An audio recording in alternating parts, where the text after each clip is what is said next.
pessoal, sejam todos bem-vindos a este segundo evento, quarta temporada de seminários em Física e Astronomia.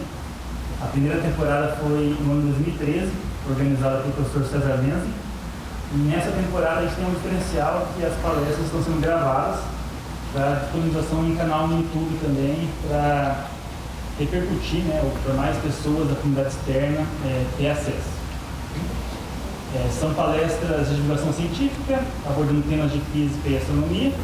E o tema de hoje é sobre a história do mundo na perspectiva da ciência dos materiais. O palestrante é o professor Dr. Ricardo Gotardo. O professor Ricardo é graduado, mestre e doutor pela Universidade Estadual de Maringá. Realizou o pós-doutorado na Universidade Federal de São Carlos, em 2012 2013.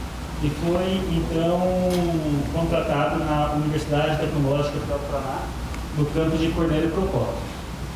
Ele também atua no programa de mestrado em Engenharia Mecânica e de Materiais e trabalha com a Física dos Materiais, trabalhando com materiais ferromagnéticos e propriedades elétricas e magnéticas. Então, é uma grande satisfação apresentar a vocês o professor Ricardo Gotardo.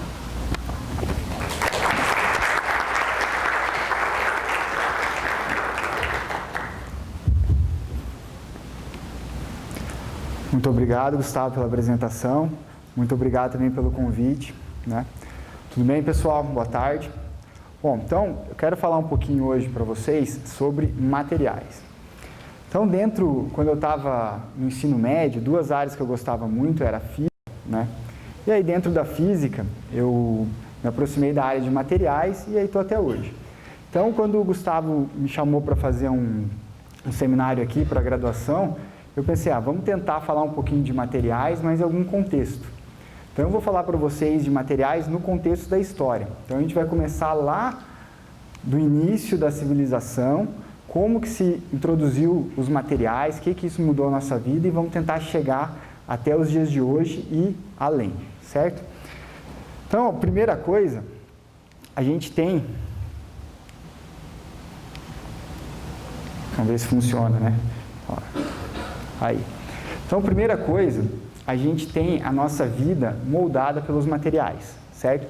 Então, a nossa forma de vida é moldada pelos materiais que a gente tem acesso, tem domínio e as propriedades que esses materiais têm.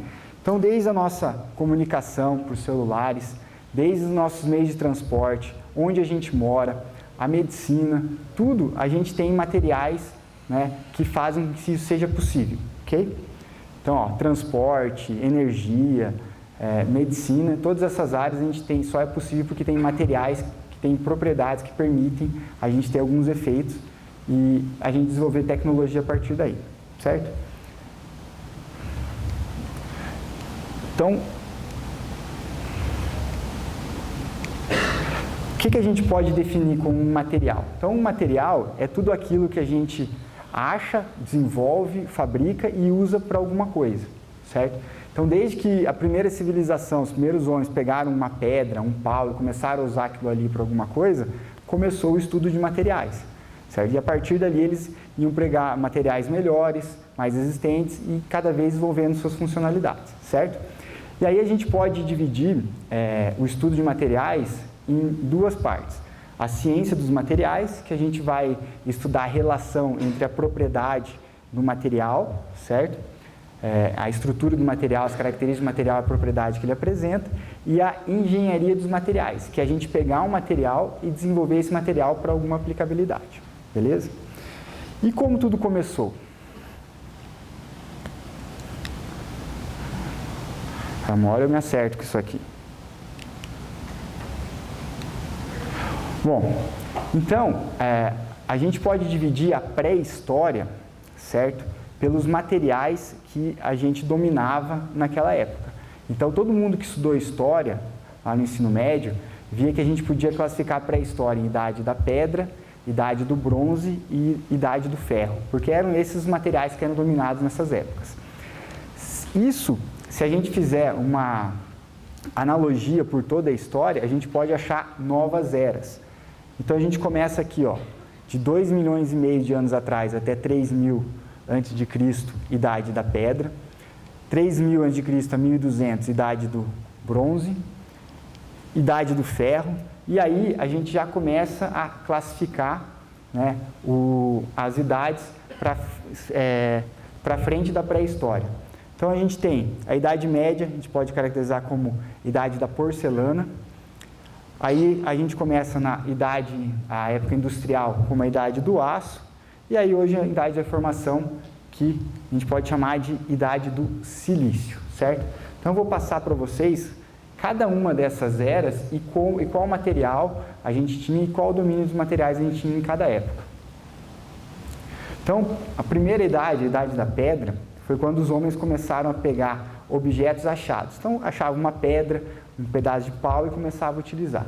E falava, mas isso aí é muito básico, o que desenvolveu isso? Só pegar uma pedra.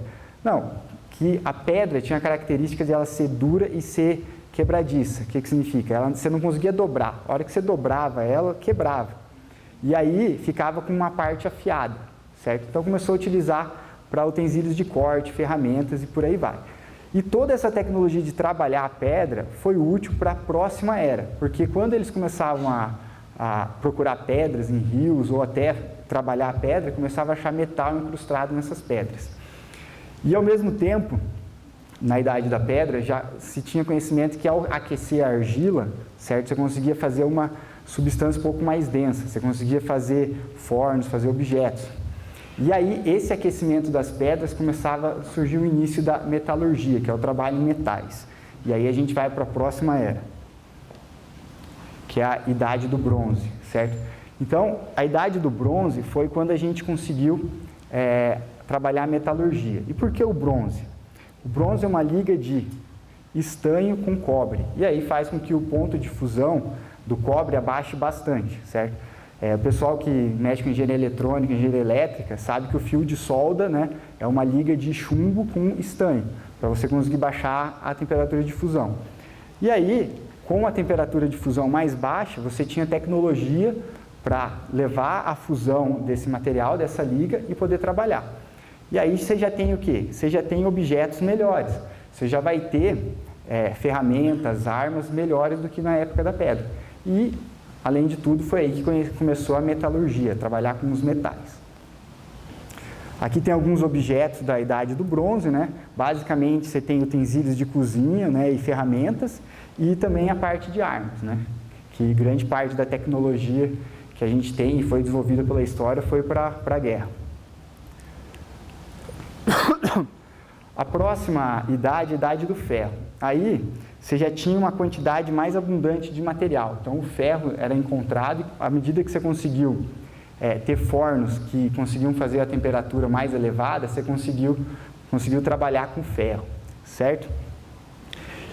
Antes de você conseguir trabalhar com ferro propriamente dito, você tinha o ferro da onde? Dos meteoros. Quem gosta de assistir filme, principalmente filme de vikings, etc., tinha que o guerreiro achava um meteorito e fazia a espada daquele meteorito, e aí a espada era muito melhor que as outras. Por quê? Porque o material era muito melhor, muito mais puro, certo? E aí, com o desenvolvimento de fornos, conseguiu fazer essa extração do ferro e aí ter materiais à base de ferro que são muito melhores, né? Mais resistentes, mais duráveis. Outra parte interessante foi que surgiu a profissão do ferreiro, né? Então, em inglês, né, ferreiro é blacksmith, e na Inglaterra você tem muita gente com o nome de Smith, né, que vem dessa profissão blacksmith. Também foi aí que começou a estudar o aço. Eu vou falar um pouquinho mais para vocês sobre o aço, mas o aço basicamente é quando você tem o ferro e esse ferro você coloca carbono nele, certo? E como que foi descoberto esse aço? Como é que conseguia colocar carbono no ferro? Então, alguns materiais já vinham, você extraía o ferro já estava misturado com carbono, ou na própria forma que você fabrica o ferro já estaria ali dentro o carbono, mas sempre tem a mitologia, né? Alguns guerreiros acreditavam que se eles fundissem a sua arma com os ossos dos inimigos mortos, essa arma ficaria melhor, né? Então, você tem carbono nos ossos e aí você formava o aço também, né? E aí, essa época usou materiais, ferramentas, armas e utensílios em geral. Beleza, pessoal? Então, antes de a gente dar sequência, eu queria falar um pouquinho para vocês sobre o aço. Bom, então aqui eu coloquei o diagrama de ferro e carbono. Então aqui 100% ferro e aqui até a gente colocar 6,7% de carbono no ferro. Então,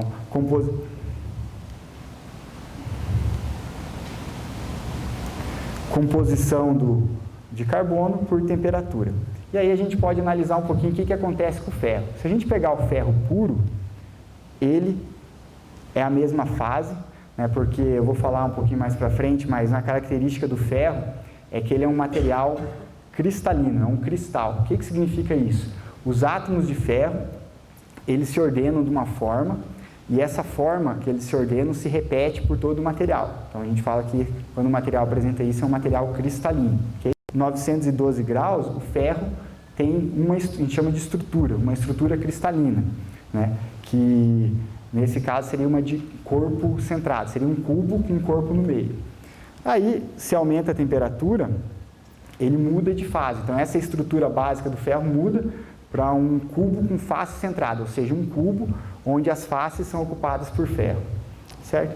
E aí, se você aumenta mais um pouco, né, você volta para uma fase cúbica de corpo centrado e aí até 1538 que ele deixa de ser sólido e passa a ser líquido, certo? E o que seria o aço? Então, o aço é quando você coloca carbono no ferro. Se você colocar carbono no ferro, até essa composição de 0,022, você forma uma solução sólida. O que é uma solução sólida? Todo mundo já misturou água e sal, ou água e açúcar, certo?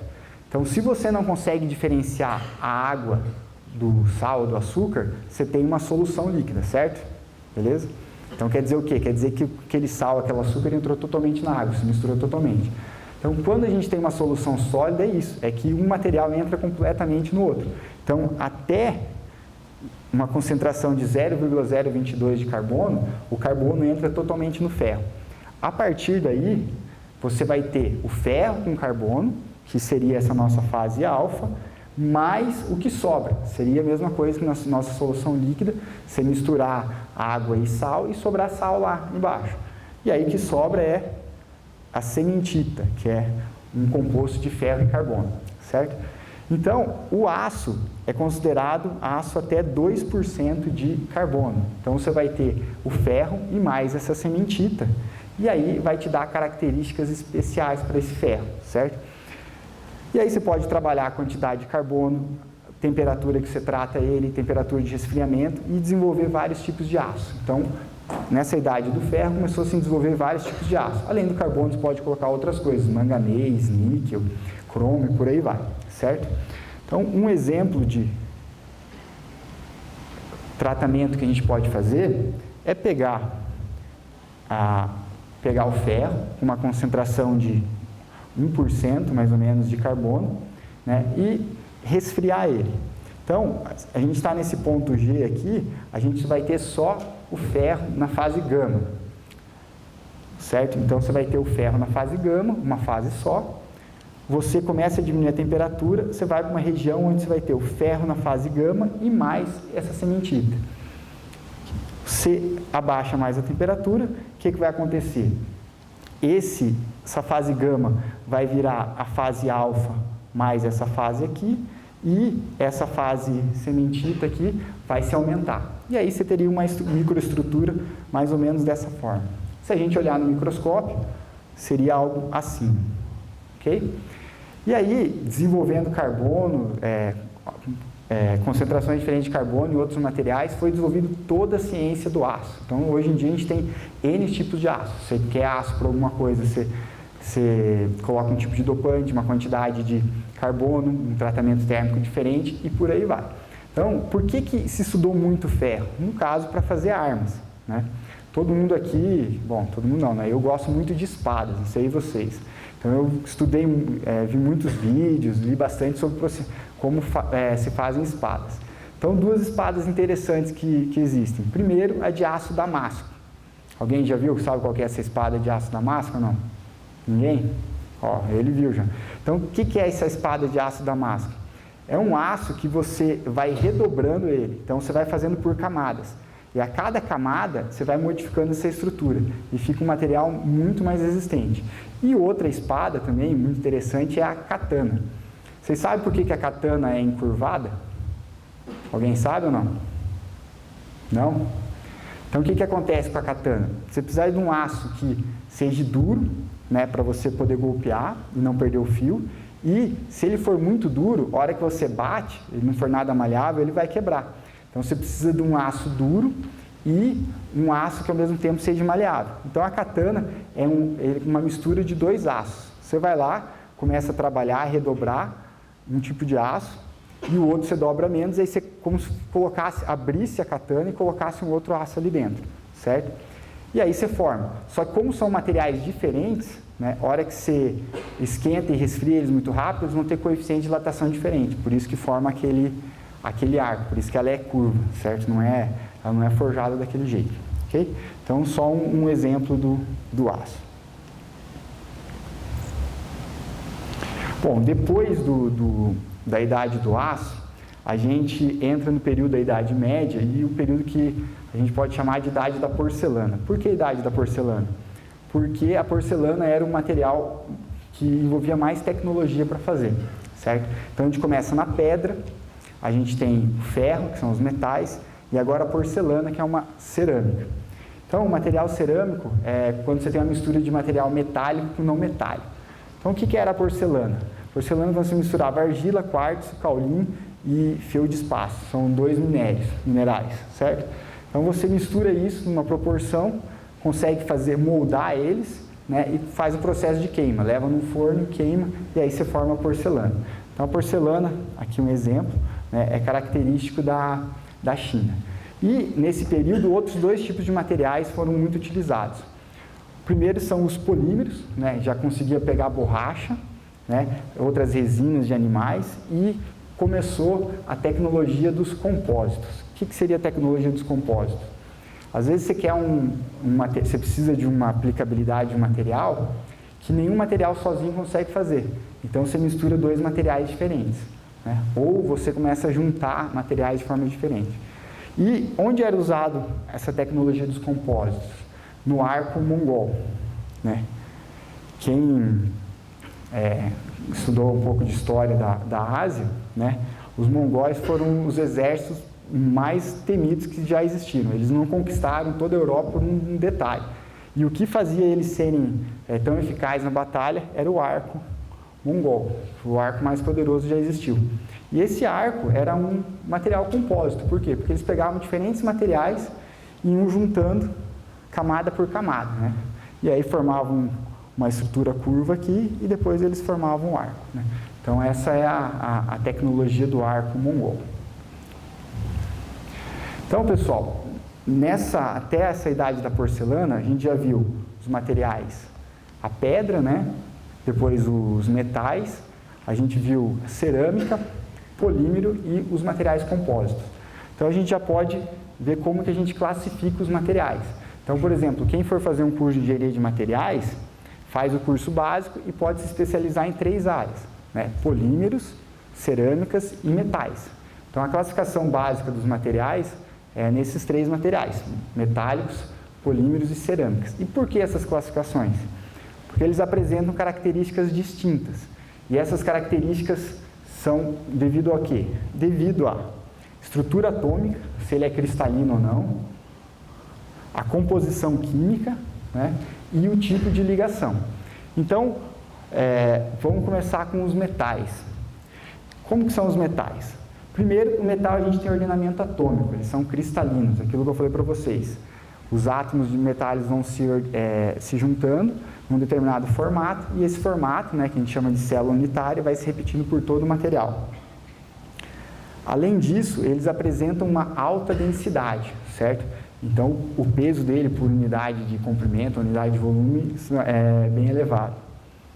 Eles são rígidos, resistentes, só que são dúcteis. O que significa? São materiais fortes, mas você pode moldar eles, pode malhar eles. Por isso vocês fazem fio, pode usar de vários formatos, ok?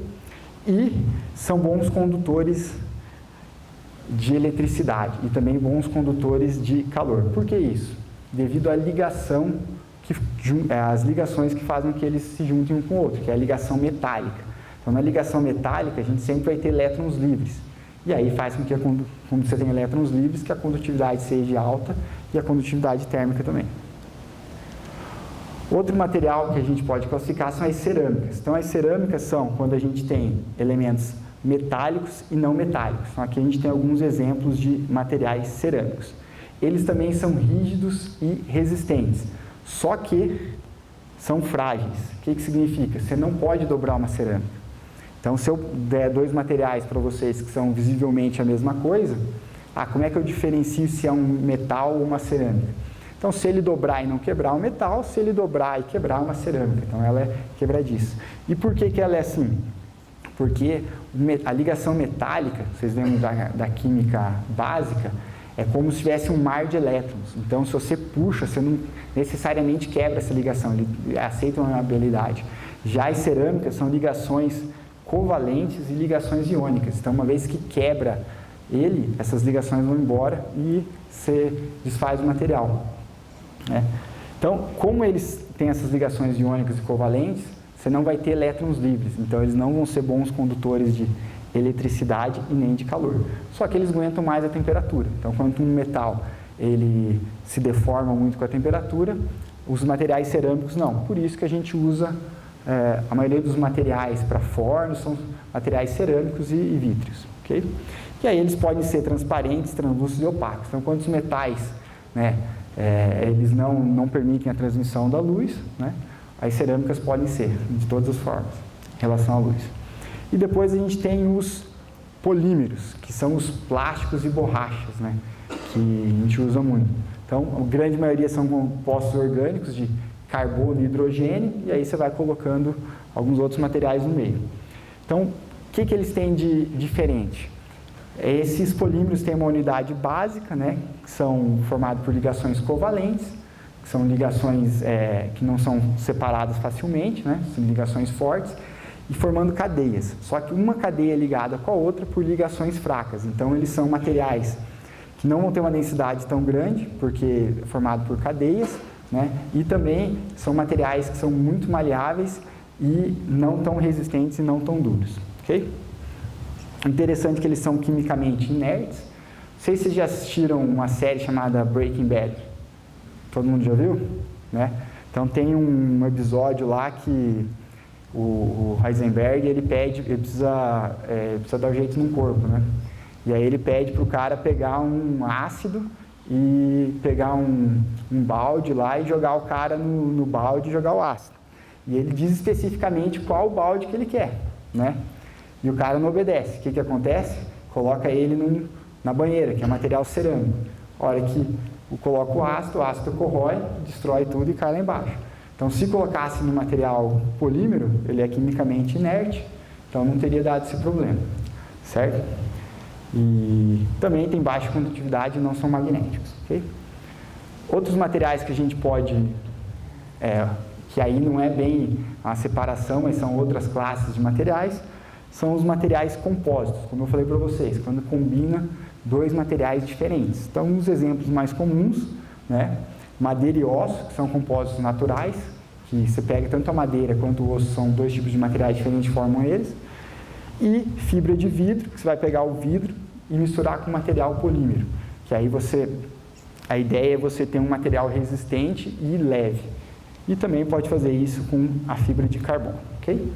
E aí depois a gente tem mais classes de materiais avançados, então materiais biomateriais, que a gente fala, materiais que eles são compatíveis com o corpo humano, semicondutores, vou falar um pouquinho mais depois para vocês, nanomateriais, quando a gente fez, acho que o pessoal aqui, o Gustavo, o Leandro, quando a gente fez doutorado era a moda era nanomateriais, você tinha que colocar nano em tudo, aí até surgiu umas bizarrices, você tinha lá 6 mil nanos, 10 mil nanos, e não faz sentido, Então, o nano, não é qualquer coisa que é nano. Nano é quando a dimensão dele faz com que as propriedades mudem. Então, se você tem um material 6 mil nanos, não faz sentido. Então, nano é de 10 a menos 9, eles classificam como material até 100 nanos, como material nanométrico, mas de fato é aquele material que a propriedade muda conforme você reduz o tamanho dele, senão não adianta nada, né? Falar que é nano se não altera em nada, ok? Depois a gente tem materiais inteligentes, são materiais que conseguem ter mais de uma função, né? Porque até então, pessoal, o que acontece? O que é o estudo do material? Para que servem os materiais? É você aplicar um estímulo e ele dá uma resposta. Então, você pega um material, dá uma pancada em alguma coisa, né? É um estímulo que você está dando ele, um impacto. E ele vai te responder de uma forma, né? Então, os materiais inteligentes, você vai começar a dar um tipo de estímulo, por exemplo, você dá uma pancada, é um estímulo mecânico. E ele vai te devolver uma deformação no material, formação mecânica. Então, os materiais inteligentes, você pode dar uma pancada nele e ele te dá uma resposta elétrica, certo? E isso está acontecendo nesse exato momento. Alguém sabe por quê? Como o microfone funciona? Tipo de microfone? Então, tem uma classe de materiais, são materiais piezoelétricos, né? Que uma onda sonora faz com que você cause um ordenamento elétrico. Então, você tem uma onda mecânica, um estímulo mecânico fazendo um estímulo elétrico. E você pode fazer vice-versa também, ok? E aí depois a gente tem uma outra classe de materiais que vocês devem conhecer, que eram feitos os displays antigamente, até o LED e outras tecnologias, que é o cristal líquido. Bom, depois da idade da porcelana, a gente vem para a idade do aço, certo? Ah, professor, mas o aço já vinha sido trabalhado, já existia desde anos atrás, então por que a idade do aço? Porque foi aí que se conseguiu fazer o aço ser mais barato e fazer uma produção em massa de aço, certo? E o que levou a isso? Isso levou, talvez, o que mais mudou a nossa vida hoje, que é a primeira revolução industrial, que foi quando as pessoas saíram do campo e começaram a ir em grande massa para as cidades, certo? Então, idade do aço, a gente teve produção em massa do aço. E isso se fez pelo processo de Bessemer. O que seria esse processo de Bessemer? Você pegar um grande recipiente, né?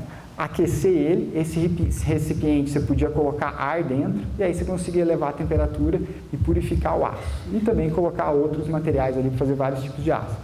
Então, basicamente, a Revolução Industrial aconteceu, que você conseguia ter bastante aço de qualidade. Antigamente, o aço era o ferreiro, demorava para fazer, e aí permitiu a gente ter a máquina a vapor e a industrialização, e aí moldou a vida. Por quê? Porque as pessoas começaram a sair do campo, ir para as cidades, e a gente teve meio de produção, né?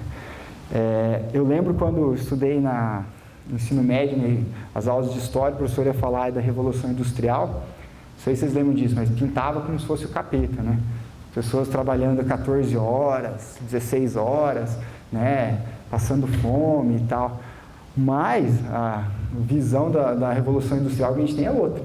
As pessoas morriam com 20 anos, 30 anos, mal sobreviviam. Então, a partir da Revolução Industrial, que você começou a melhorar o transporte, você conseguia pegar a comida do campo, levar para as cidades, fazer toda essa parte de logística e produção em massa, a vida melhorou muito. Lógico que o trabalho era pesado, mas bem melhor do que morrer de fome ou de frio naquela época, certo? Bom, aí, primeira revolução industrial foi o aço, máquina a vapor, industrialização. E aí a gente tem a segunda revolução industrial, que foi quando a gente começou a usar a eletricidade, certo? Em massa também, ou seja, você tinha eletricidade para muita gente. E por que é interessante isso aí, além de ter eletricidade? Porque a eletricidade, quando você aplica ela no material, vai te dar uma propriedade que talvez seja a que mais varia de todas as propriedades físicas. Então, se você imaginar aqui, ó, a gente tem resistividade para vários materiais. Então, a gente tem a prata até o quartzo. Então, eu não conheço nenhuma outra propriedade que varie tanto. Então, você pega o quartzo, que ela vai ter uma resistividade, que é a dificuldade a passagem de corrente elétrica, de 75 vezes 10 na 16, e você tem a prata, que é um material condutor, que você tem uma resistividade na ordem de 10 na menos 8. Então, eu não conheço nenhuma outra grandeza que varie tanto. Você vai de 10 a 16 até 10 na menos 8. E aí, a gente pode classificar os materiais também em 3 classes: condutores, semicondutores e isolantes, certo? E aí, isso aí, mais para frente, permitiu o desenvolvimento de toda a eletrônica que a gente conhece. Mas como que funciona essa? Por que os materiais são condutores, isolantes ou semicondutores? Alguém sabe? Tem ideia? Bom, então isso tem a ver com os tipos de ligação e com um pouquinho de mecânica quântica, né? Vocês lembram lá das aulas de química que tinham aquele diagrama de Linus Pauling, né, que sei lá, 1s2, etc. Então, da onde que vem isso? Vem do princípio da exclusão de Linus Pauling, que diz que 2 elétrons não podem ter a mesma energia. Então, quando você pega um átomo isolado, deixa ele sozinho no espaço, cada elétron vai ter uma energia. Então, você vem aqui, ó,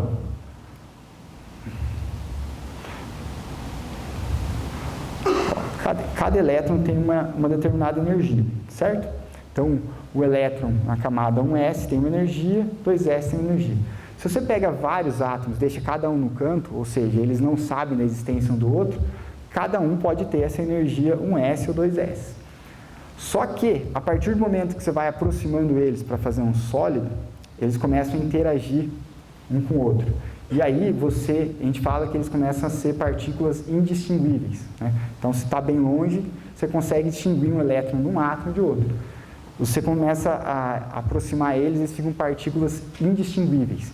E aí, o princípio de exclusão de Pauling entra em ação. Então, você não pode ter elétrons com a mesma energia. E aí, a energia deles vai diferenciar um pouco de cada um.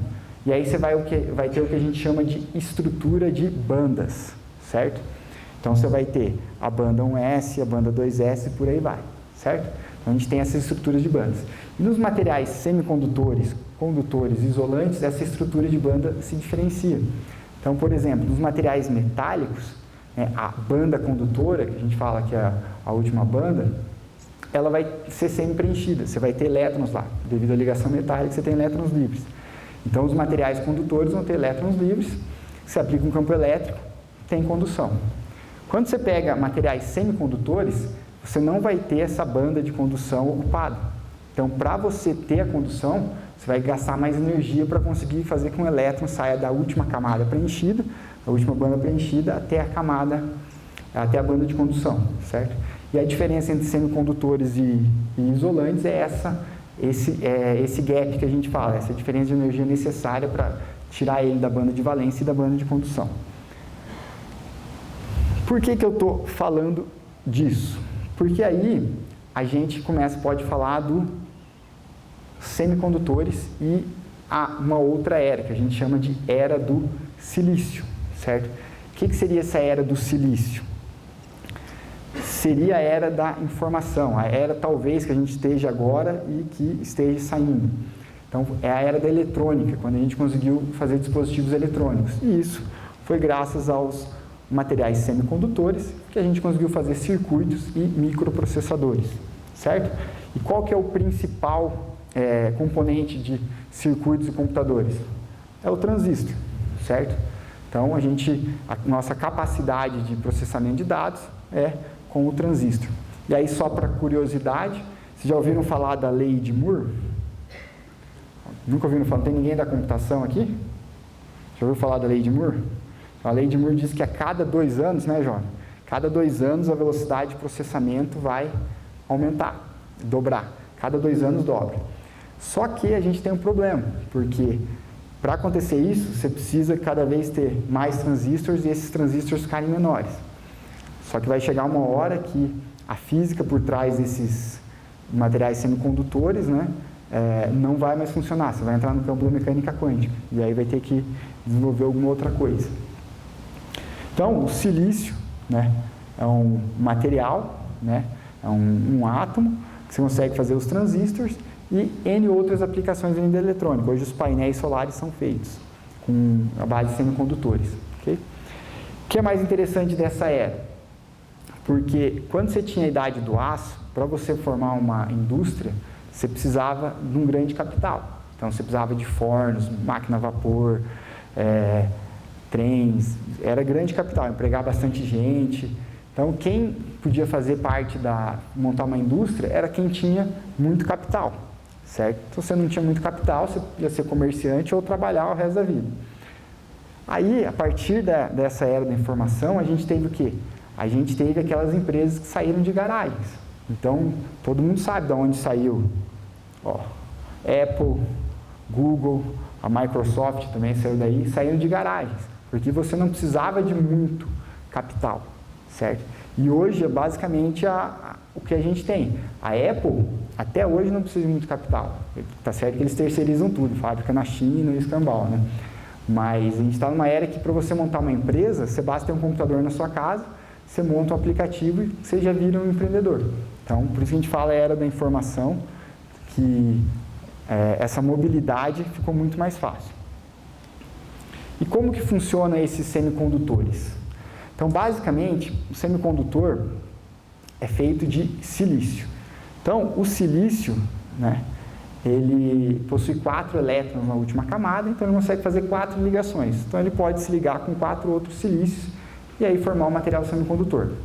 Quando você aplica um campo elétrico autossuficiente, ele consegue arrancar um desses elétrons, né, e formar um buraco. E aí você tem a condução. Bom, mas o que acontece? Então, o interessante dos semicondutores é que você pode dopar eles e modificar essa condutividade. Então, dependendo da forma como você dopa, você pode ter uma condução, que a gente fala por buracos, uma condução tipo P, que seriam esses buracos responsáveis pela condução, ou condução por elétrons, que seria semicondutores tipo N. Então, como que seria isso?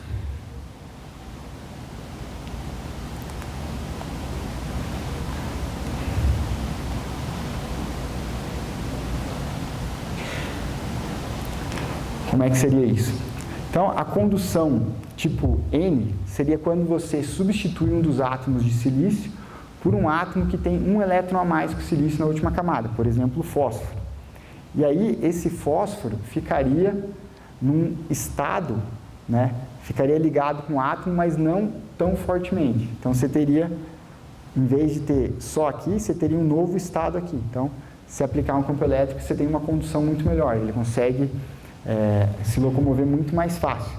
Então, esse é a semicondutividade extrínseca ou um semicondutor tipo N. E você pode substituir alguns átomos de silício por um átomo com um elétron a menos, certo?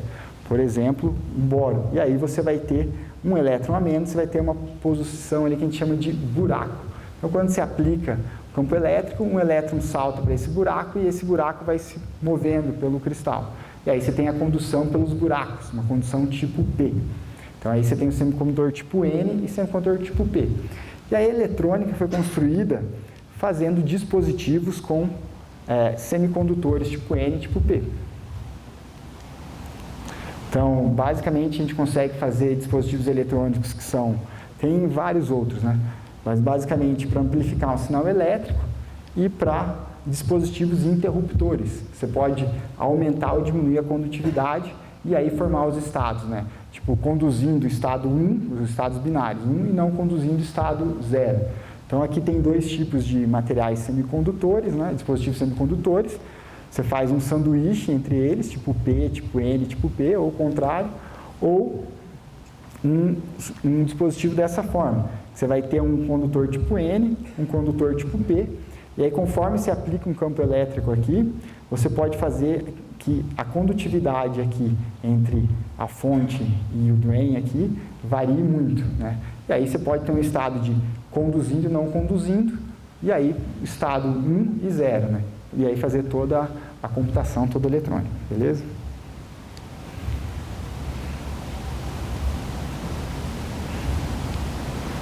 Bom, agora falar um pouquinho tem que vender o meu peixe um pouquinho aqui, né? Falar um pouquinho do que eu trabalho.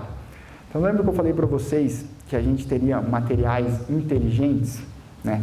Então, materiais que a gente daria um estímulo mecânico, ele poderia dar uma resposta elétrica, uma resposta magnética. Então, a gente tem basicamente, tinha ou tem, a seguinte característica: se aplica uma tensão mecânica, você tem uma resposta mecânica, né? Se aplica um campo elétrico no material, você tem uma polarização como resposta, certo? Se aplica um campo magnético, você tem uma magnetização. Bom, e aí começou a perceber que você tinha algumas coisas, né, que você poderia aplicar uma tensão mecânica e ter uma resposta, uma polarização, que é o efeito piezoelétrico, vice-versa também, campo elétrico, uma resposta mecânica. E aí começou a se pensar se poderia ter, né, se aplica um campo elétrico e tem uma resposta magnética, ou aplicar um campo magnético e ter uma resposta elétrica, né? Então, esses materiais que a gente fala que tem duas propriedades ferróicas numa mesma fase, quais são essas propriedades ferróicas? Ferroelasticidade, ferroeletricidade, ferromagnetismo. A gente chama de materiais multiferróicos, certo? E além de ter essas propriedades podem estar acopladas, que é como eu falei para vocês, você aplica um campo elétrico, tem uma resposta magnética, aplica um campo magnético, uma resposta elétrica.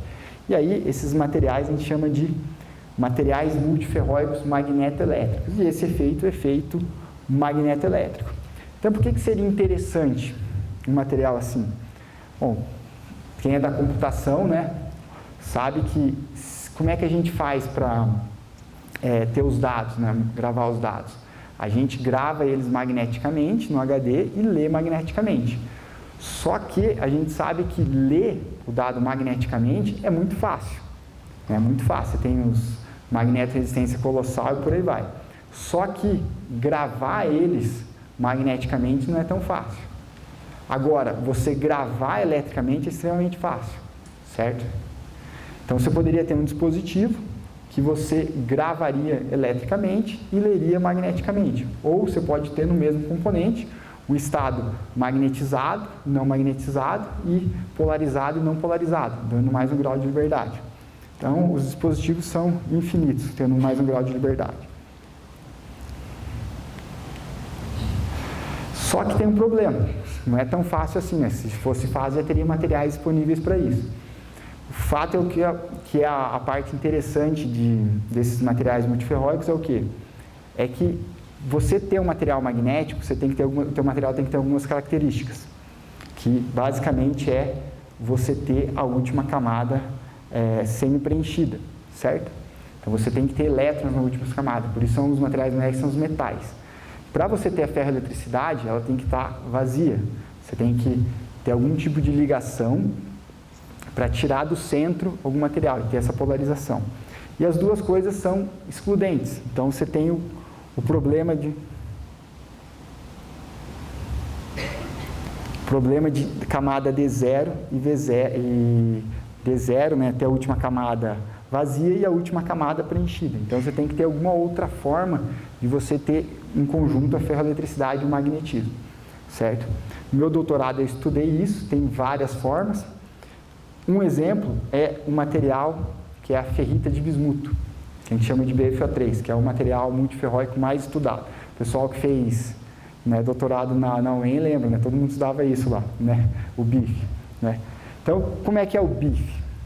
Então, quem vai ser responsável pela ferroeletricidade vai ser os átomos de bismuto, né? Porque eles têm um átomo que a gente chama de lone pair, que são altamente polarizáveis.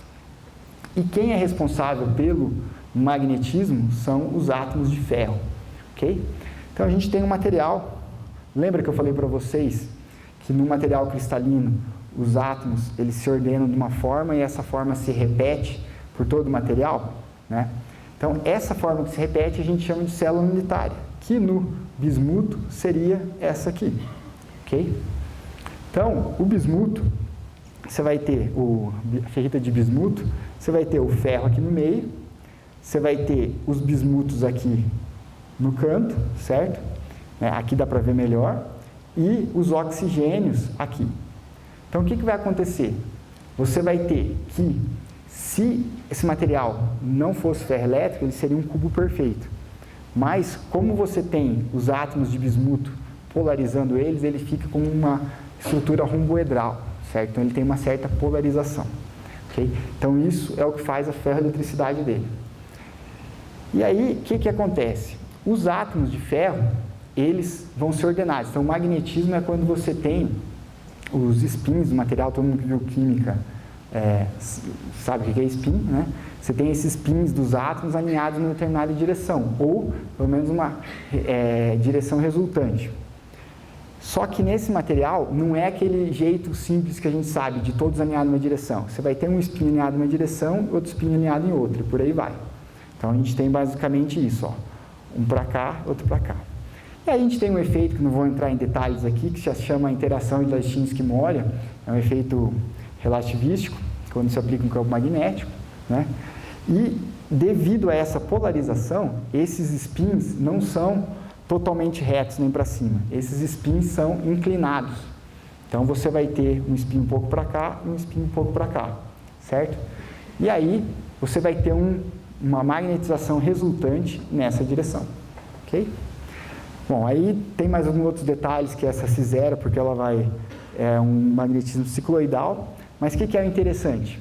O interessante é o seguinte, se não tivesse polarização, esse material, a magnetização resultante dele seria zero. Por quê? Você teria um spin para cima e outro para baixo, resultante zero. Como você tem essa polarização, você vai ter uma magnetização resultante, certo? E aí vem a parte interessante. O que acontece então se você inverter essa polarização? Se você tem uma polarização nessa direção, se você inverter na outra direção, você acaba conseguindo inverter também essa magnetização, certo? Isso foi feito em alguns materiais, mas o contrário ainda. Até onde eu vi, você conseguia aplicar um campo magnético e inverter a polarização. Tá? E a ideia que a gente está trabalhando é tentar fazer isso, tentar aplicar um campo elétrico para inverter a polarização e aí com isso inverter a magnetização. Aí você estaria escrevendo eletricamente e podendo ler magneticamente. Okay? Então, essa é a ideia de uma das aplicações dos materiais multiferróicos. Bom, pessoal, então até aqui a gente pôde ver o quê? Desenvolvimento dos materiais por era. Então a gente teve idade do bronze, idade da pedra, bronze, ferro, porcelana, a idade do aço e agora a idade do silício. Como vocês podem ver, cada vez esses tempos vão ficando mais curtos. Então a gente começou aqui de basicamente milhões de anos, milhares de anos, séculos, né? E agora a gente destaca a era da informação daqui, certo? 1950, onde começou a computação, até agora. E para onde a gente vai daqui? Quais são os materiais que a gente tem que podem moldar o nosso futuro? Então aqui eu coloquei alguns exemplos de materiais e também a gente olhar na perspectiva das revoluções industriais. Então a gente teve a primeira revolução industrial, que foi o quê? Quando veio o aço, industrialização, máquina a vapor. Segunda revolução industrial, uso da eletricidade, que caracterizou. Terceira revolução industrial, computação, era da informação. E agora vocês já devem ouvir falar que a gente está na indústria 4.0, certo? O que seria a indústria 4.0? Quando está tudo interligado. Internet das coisas, automação e por aí vai, certo? Tudo interligado, a indústria 4.0. E aí alguns materiais que podem vir a moldar o nosso futuro. Então a gente tem alguns exemplos aqui. Os materiais multiferróicos, que eu acabei de falar para vocês. Materiais termoelétricos, né, que são outro material inteligente que você tem uma variação de calor, você gera uma variação de eletricidade nele, uma resposta elétrica. Como eu falei para vocês, nanomateriais. A hora que você pega um material com uma dimensão muito pequena, ele muda as propriedades desses materiais. Chips eletrônicos autoconsertáveis, né? O pessoal que trabalha com materiais ferroelétricos está todo migrando para essa área, que seria o quê? Seria um chip que a hora que dá um curto-circuito nele, ele consegue se consertar sozinho, né? Aí como que seria isso? Eles estão colocando bolsões de materiais e a hora que dá um curto-circuito, ele rompe esse bolsão, é como se aquele material se espalhasse e voltasse a ter a condução. Você tem aerogel, né? Que aqui tem um exemplo de aerogel, que seria um material como se fosse um gel, só que ele tem a característica de ser leve, mas ele é muito resistente, ele é resistente à pressão. Você consegue colocar muita pressão ali, então você vai ter um material leve, certo? Que aguenta muita compressão.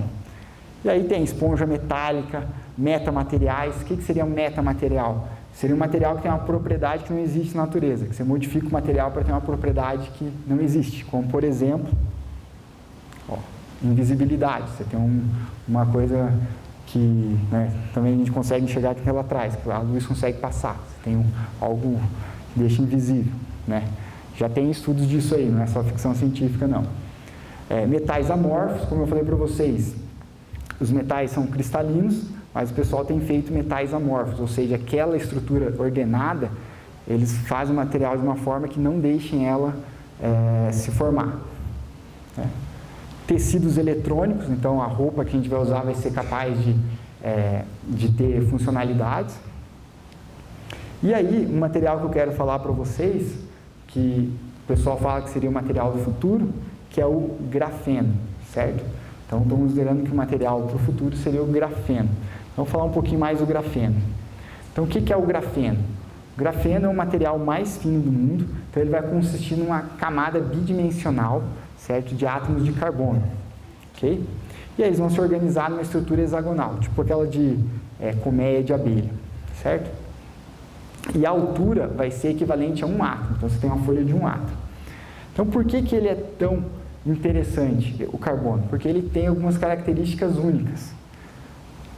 Então, falam que ele é o material mais condutivo do mundo, a espessura dele é muito pequena, ele tem uma força gigantesca, 200 vezes a força do aço, ele pode ser maleável, pode ser transparente e flexível. Então, a gente pode imaginar que a gente tem uma tela, né? Uma tela totalmente maleável. Próximos celulares, telas sejam totalmente maleáveis, dobráveis. Né? E ele é bidimensional. O problema dele, ainda, o alto custo, certo? Vou passar algumas aplicações do grafeno. Então, o grafeno, uma outra característica dele, é que ele é totalmente impermeável. A única coisa que passa através dele é a água. Então, algumas aplicações, desintoxicação de água, filtragem de água, né? Aí tem outra coisa que eu li sobre o grafeno, né? Mas eu não coloquei aqui, mas eu vou... coloquei aqui, fabricação de preservativos. Então, ele é totalmente... não deixa passar nada, estão querendo fazer preservativos. Embalagem de alimentos, e aí N outras aplicações. Transmissão de radiofrequência, recarga de bateria, pela alta condutividade pode carregar muito mais rápido. Captação de energia fotovoltaica, então a gente também tem ele fazendo painéis de captação de energia fotovoltaica, detecção de vazamento de gás, transmissão de dados e por aí vai, beleza? Então, pessoal, basicamente o grafeno é considerado o material do futuro. Então, a gente está falando que a próxima era, né, seja a era do grafeno.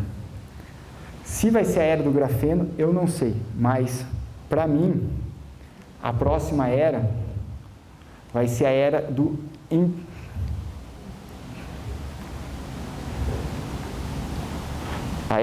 empreendedorismo, porque a gente tem muitos materiais aí e com a indústria 4.0, quando for tudo automatizado, se você não tiver alguma característica que seja diferente de um robô, faça alguma coisa que seja diferente do robô, já era. Então, se você for ter um emprego, você ficar das 7h30 às 5h, não tiver visão de dono, não tiver esse ar de empreendedor, aquela habilidade que você tem, a característica que foi substituída por algo automático, você já era. Beleza, pessoal? Então é isso que eu queria falar para vocês. Muito obrigado.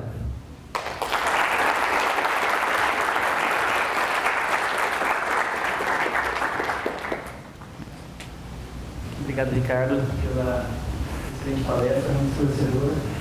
Ensinou um pouquinho sobre história e também sobre a ciência dos materiais. E abrimos agora para perguntas. Agora é bom que eu levo o microfone até vocês.